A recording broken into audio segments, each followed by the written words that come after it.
उत्तर भारतातून थंड वाऱ्यांचे प्रवाह कायम असल्याने राज्यातील बहुतांश भागातील थंडी कायम आहे। किमान तापमानात काहीसे चढ उतार दिसले तरी थंडी कायम राहील असा अंदाज हवामान विभागाने दिलाय। उत्तर भारतात थंडीचा कडाका कायम आहे। अनेक भागात कडाक्याची थंडी असून दाट धुकंही पडत आहे।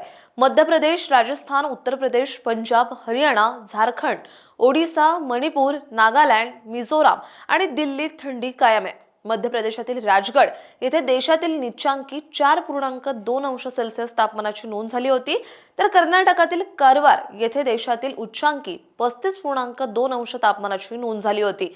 उत्तर भारतात थंडीचा कडाका कायम राहण्याची शक्यता आहे। राज्यातही थंडी कायम आहे। राज्यातील बहुतांश भागात किमान तापमानात स्थिर दिसलं। उत्तर महाराष्ट्र, मराठवाडा आणि मध्य महाराष्ट्रातील थंडी काहीशी अधिक आहे। अहिल्यानगर येथे 7.3 अंश सेल्सिअस तापमानाची नोंद झाली होती, तर निफाड येथील गहू संशोधन केंद्रात 7.4 अंश तापमान होते, तर गोंदिया येथे 9.2 तसंच मोहोळ येथे 9.3 अंश तापमानाची नोंद झाली होती। राज्यातील बहुतांश भागात थंडी कायम आहे। अनेक ठिकाणी तापमान 10 ते 12 अंशाच्या दरम्यान आहे, तर कमाल तापमान 28 ते 30 अंशाच्या दरम्यान आहे। कोकणातील तापमान काहीसं अधिक आहे। राज्यातील किमान तापमान पुढील काही दिवस कायम राहील असा अंदाज हवामान विभागाने वर्तवलाय। अशाच हवामान अपडेटसाठी अॅग्रोवनला सबस्क्राइब आणि फॉलो करायला विसरू नका।